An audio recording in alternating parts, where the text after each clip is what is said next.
ফেব্রুয়ারিতে একটা ইলেকশন হবে। এই ইলেকশনে কে জিতবে? বিএনপি কি জিতবে, নাকি বাংলাদেশ এবং দুনিয়াকে চমকে দিয়ে, বিরোধীদের ধমকে দিয়ে জামায়াত জিতে যাবে? এরকম ঘটনা কিন্তু ঘটেছে। আচ্ছা, সেটা পরে বলছি। এই হেফাজত কোন হেফাজত? এই হেফাজত বিএনপির হেফাজত করবে, নাকি হেফাজত নিজের হেফাজত করবে, নাকি ইসলামের হেফাজত করবে, নাকি ওই যে আওয়ামী লীগের হেফাজত করেছে কাওমি জননী বলে? এটা কোন হেফাজত? আমরা কি ভাববো তাদেরকে? বিএনপি এবারের নির্বাচনে কি ক্ষমতায় আসবে? দেশ কোন দিকে যাচ্ছে? পিনাকি ভট্টাচার্যের প্রশ্ন এখানেই। এই প্রশ্নগুলো পিনাকি ভট্টাচার্যই দিয়েছেন, উত্তরও দিয়েছেন। আউযুবিল্লাহি মিনাশ শাইতানির রাজিম, বিসমিল্লাহির রহমানির রহিম, ইয়াকা না'বুদু ওয়া ইয়াকা নাস্তাইন। আসসালামু আলাইকুম প্রিয় বন্ধুরা। আমার অনেক কমেন্ট করেন আমাকে দেখে। আমার মতো একজন নগণ্য মানুষের ভিডিও তারা দেখেন। তাদের একান্ত আদেশ বলবো আমি, অনুরোধের স্টাইলেই বলে, সেটা আমি পবিত্র মনে করি। আর তাছাড়া মানে তাদের আহ্বানটা, পয়েন্টটা খুব গুরুত্বপূর্ণ। তারা বলেন আমি যেন সালাম দিয়ে শুরু করি। খুবই ভালো উপদেশ, এটা অসাধারণ। সালামের প্রচলন করার সমাজে খুবই ভালো। আমি তাদের এই মতামতকে সম্মান জানাই। আসসালামু আলাইকুম। আবারও তাদের উদ্দেশ্যে এবং সবার উদ্দেশ্যে অসংখ্য সালাম। আশা করি আপনারা অনেক ভালো আছেন। আচ্ছা, দেশ কোন দিকে যাচ্ছে? পিনাকি ভট্টাচার্যের নাম্বার 1 প্রশ্ন ছিল এটা। একদিকে ইউনূস নিচ্ছে দেশকে, বিএনপি আরেক দিকে নিচ্ছে, গোপনে থেকে সন্ত্রাসী আওয়ামী লীগ আরেক দিকে নিতে যাচ্ছে, আবার এ দেশের আমলা সমাজ আরেক দিকে নিতে চাচ্ছে, বামরা, প্রথম আলোরা, ভারত আরেক দিকে দেশকে নিতে চাচ্ছে। এখন ষষ্ঠ টানে টানতিত, ষড়যন্ত্র বলবো, ষষ্ঠ যন্ত্রের যারা টানছে, এটা কি ষড়যন্ত্র বলবো? 6 দিক থেকে যখন অস্ত্র তাক করা হয়, যন্ত্র তাক করা হয় আপনাকে ঘায়েল করার জন্য, সেটাকে ষড়যন্ত্র বলা যায়। কিন্তু 6 দিক থেকে যখন টেনে ধরা হয়, তখন সেটাকে কি বলবে? মানে সাপ্তি টান, মানে চতুর্দিক থেকে সে টানের শিকার হচ্ছে। এই টানের শিকার ইউনূস একদিকে দেশকে টানছে, ধরেন বিএনপি একদিকে টানছে, ভারত এবং প্রথম আলো বা বামরা একদিকে টানছে, আমলারা আরেক দিকে টানছে, গোপনে থেকে আওয়ামী লীগ আরেক দিকে টানছে। এখন আপনি এই দেশ কোন দিকে? শেষ পর্যন্ত ইউনূস কিন্তু হতাশ হয়ে সে বলতেছে কোনো দিকে টানার দরকার নাই, বা যেখানে ছিল সেখানে রাখ। এখন কথা হলো, পিনাকি ভট্টাচার্য কোন দিকে? পিনাকি ভট্টাচার্য দেশকে কোন দিকে টানছে? পিনাকি ভট্টাচার্য চাচ্ছে এই দেশ সঠিক ট্র্যাকে যাক। এই অথর্ব মুক্তিযোদ্ধাদের, এই দেশে যারা নিজেদেরকে মুক্তিযোদ্ধা দাবি করে, মুক্তিযুদ্ধের ব্যবসা করে, এই অথর্বরা, বেকুবেরা, বখাটেরা, তারা এখন বখাটে মুক্তিযোদ্ধাতে পরিণত হয়েছে। তারা 54 বছর যাবৎ দেশের কয়েকটি লিগ্যাল ম্যাটারই সলভ করতে পারেনি। কিছুদিন পরে পরে তাদের ঘুম ভাঙে, বলবে জামাতকে ক্ষমা চাইতে হবে, জামাত গণহত্যা করেছে, এগুলা বলে তারা চিল্লে উঠবে, তাই না?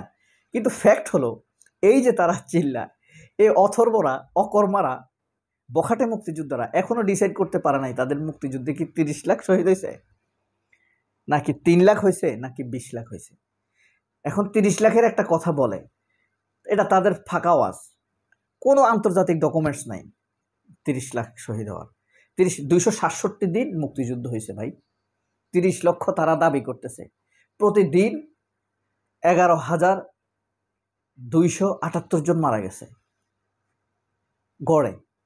এটা আমি বিশ্বাস করি না। এটার প্রমাণ কোথায়? তাদের তালিকা কোথায়? তাই না? আমি করি না, আপনি করতে পারেন। এটাই তারা সমাধান করতে পারে নাই। আন্তর্জাতিক মিডিয়াতে আছে 2,67,000 মারা গেছে, প্রমাণ আছে তাদের কাছে, তালিকা আছে, নিউ ইয়র্ক টাইমসের তালিকা আছে, হ্যাঁ, ডেইলি মেইলের তালিকা আছে, মর্নিং সানের তালিকা আছে। 2,67,000 থেকে 2,87,000, 20,000-এর হেরফের। তাহলে সেটা স্বীকার করা যায়।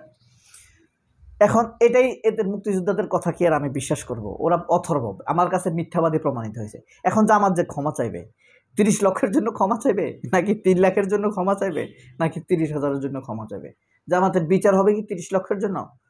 নাকি 3 লাখের জন্য, নাকি 30,000-এর জন্য? তারা আগে ডিসাইড করতে হবে না? ক্ষমা তো হবে পরে। আগে তোরা ডিসাইড কর, তোরা কতজন মরেছিস, বা এই দেশের কতজন মারা গেছে, কতজন মেয়েদের ইজ্জত গেছে, 2 লক্ষের ইজ্জত গেছে নাকি আসলে 20 জনের ইজ্জত গেছে, সেটা আগে ডিসাইড করো, তালিকা সহ নিয়ে আস। তারপরে না ক্ষমার ইস্যু, বিচারের ইস্যু। এর আগে এটা বলা অনৈতিক। আপনি কাউকে অভিযোগ করতে পারেন না, এটা তার জন্য সামাজিক হ্যাম্পার্ট, এর জন্য ভবিষ্যতে আইনি ব্যবস্থা নেওয়া হলেও হতে পারে। এরপরে আরো যে ব্যাপারগুলা, এই যে আসলে পিনাকি কোন দিকে, পিনাকি বলছে এই তত্ত্বাবধায়ক সরকার আসলে আপনার একটা বলদ সরকার, স্টুপিড, তাদেরকে কোনো পরামর্শ দিলে শুনে না। এরপরে আপনার তাদের রিক্রুটগুলো ভালো না। এই যে কতদিন আগে সামাদ মৃধা নামের এক লোককে ওষুধ প্রশাসন অধিদপ্তরে তারা এনে নিয়োগ দিয়েছে, সে হইল ফ্যাসিবাদী আওয়ামী লীগ। এটা করছে কি? নূরজাহান, স্বাস্থ্য উপদেষ্টা, অসভ্য ব্যর্থ। ইডিএলসিতে তাকে চেয়ারম্যান হিসেবে নিয়োগ দেওয়া হয়েছে। এরপরে আপনার তারা এই জামায়াতকে তারা কোণঠাসা করতে চাইছে, জামাতের পরামর্শগুলো সেভাবে শুনছে না।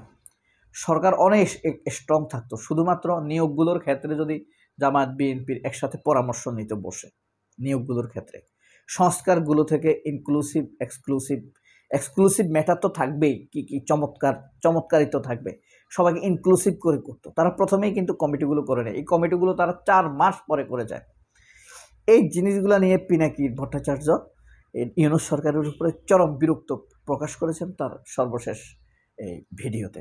এখন ফ্যাক্ট হলো, আপনি এই আলোচনা থেকে যারা দেখেছেন এই ভিডিও, তাদের জন্য আসলে আমি কথা বলছি, পিনাকি আসলে কোন দিকে। পিনাকি এখন মূলত ইউনূসের উপরে বিরক্ত। পিনাকি দ্বিতীয় বিরক্ত হলো বিএনপির উপরে। বিএনপি ভারতীয় বয়ান প্রচার করছে, ভারতের স্লোগানগুলো দিছে, ভারপ্রাপ্ত আওয়ামী লীগ হিসাবে পিনাকি সাব্যস্ত করেছে বিএনপিকে। এবং পিনাকির আরেকটি ব্যাপার হলো, 91 সালে যে ঘটনা ঘটেছে, শেখ হাসিনাকে সবাই প্রটোকল দিত, এখন যেমন তারেক রহমানকে প্রটোকল দিচ্ছে।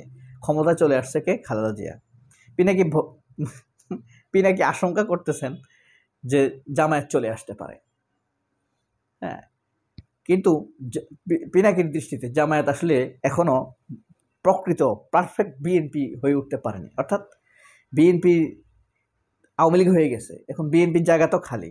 বিএনপির একটে অভিনয় করতে হলে বা বিএনপির কার্যক্রম চালিয়ে যেতে হলে জামায়াতকে তো বিএনপি হয়ে উঠতে হবে।